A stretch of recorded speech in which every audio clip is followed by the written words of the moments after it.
Hürmetli vatandaş, bugünkü leksiyalarımızı başlayımız. Leksiya dese de Kaci Roza, Washington'da sözleyimiz. Bugünkü sağ işkemen 19. yıl, 5. ayının 12. günü. Haftaki yekşembe. Talatızda obdan sözde avatatım, menzilere bağlap.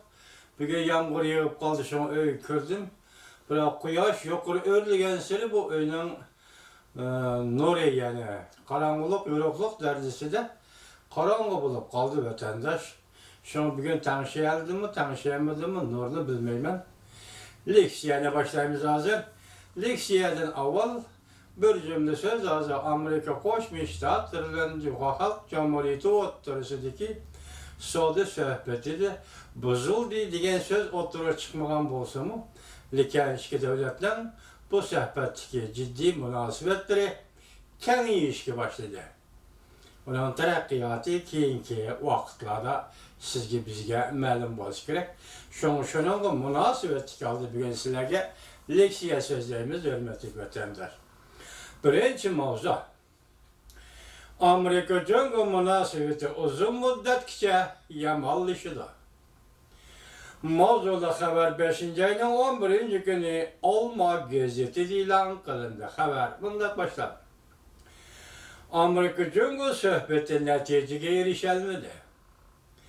Congo taraf kanunu özgertip uzun kesil ıslahat elip berişini ret kıldı. Gördünüz mü? Biz sizge sözlevatkan leksiyelerde, sizler kılıvatkan muhakemelerde demek bu katım Amerika Koşmuş Ştatları'nın oturup koygan talebi Congo'da kanunu özgertiş. Bugünden de nim oldu? Congo hükümeti kanunu özgertip uzun kesil ıslahat elip berişini red kıldıydı. Amerika Birleşme Agentliği köplegen bilim hazinelerinin dokulatıdan nakil edip mundaq görsetti. Congo Amerika del hazır tokunuşla yolu düştü. Yani tokunuş yolu çıktı. İşte devlet bir neçe 10 yılını sərf kılıp tikligen akılanılıkla ol asasları tezlik bilen yemirildi. Amerika-Congo münasebeti uzun gece yamallaşıdı da hesaplandı. Tahlil makalesi New York Bilim Hazinesi Asya Cemiyeti bu yıl 2. ayda ilan kılgan dokulatıdan nakil keltirip mundaq görsetti. Növbette Amerika bilen Congo'nun münasebeti akılanı münasebetle volteşi tezlik bilen yemirildi. Washington Bilim Hazinesi Kennedy Halkara Gençlik Vakfı'nın tatbikatçısı Michael Swain bu yıl 1. ayda yukarı okşaş göz karaçlarını ifadeligen. O mundaq degen. Amerika-Congo iki devlet münasebeti normallaşkan 40 yıldan beri ki zor xeresqa duç geldi. Növbette vaziyet şunun bişaret verdi ki iki devlet münasebeti uzunca yamallaşıdı. Alimler birdek mundaq hesapladı. Növbette vaziyet şunun bişaret növbette Amerika-Congo oturusunda soğudu uğraşı iki devlet münasebetini en tüven çekke düşürüp koyuşu mümkün. Washington bilen Beijing oturusunda özlüksüz kengayıvatkan bölünüş. Washington bilen Beijing oturusunda soğudu bilenli çekilinip kalmaydı. Alimler mundaq hesapladı. Beijing dairleri Cenubu denizde hərbiləşdirib Şangang'da siyasi öktüçilerini bastırıb Tayvan'da besim işiltişini özlüksüz keməytib Şinjan'da yani Müstemlik Uyguristan'da yığıveleş lager kurup milyonluğun Uygurlarını nazarband kıldı.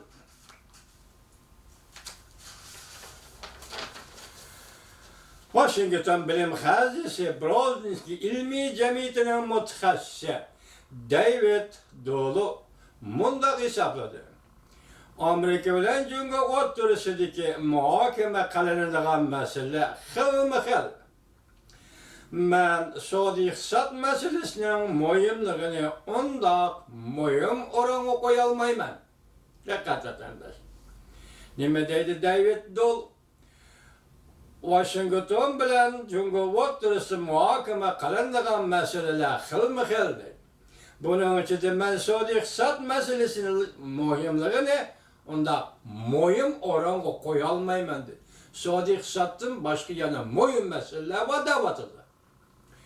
Haberde mundaq görsetdi. Növbette Saudi söhbetideki en mühim inqilab Amerikanın Cungo'da korulma karakterlik islahat elip berişte çıng turğanlığı. Hem de Cungo kilişimge emel kıldı mı, kılmadı mı? Amerikanın tekşürüşke ruhsat kılışını talep kılğanlığından ibaret. Bire çokum korulma karakterlik siyasi islahat elip barısa. Yani tüzüm karakterlik siyasi islahat elip barısa. Belki verdiğimde turdun mu turmadın mı benim tekşürüş hakkım var. Sen bunu ruhsat kılırsan. Nait halkılık mesele. Demek bu şişki mesele hazır. Muşillik siyade Cungule Amerika oturursunuz ki ötkör yani keskin ihtilaf bulup oturup çıktı dedi. Asya cemiyeti dokulatı da hemen de hesapladı. Cungo'nun cemaat fikri Cungo baş götürdü. Kudretlik devletke aylandı da hesaplaydı Cungo'da buralar. Adaletsiz yolla arkalayıp Amerika'nın göllenişini acizlaştırış kızdığını vatıdığı değil. Cungo del şundak bağallığı için hazır. Tehlilciler adaletsiz yolla arkalayıp Amerika'nın göllenişini acizlaş kızdığını vatıdığı Cungo değil. Amerika'nın bexaterligi tehdit selavatıdır. Hem de Amerika'nın kımmet karaşları hem xres kılavatıdır Cungo değişti tehdilçiler.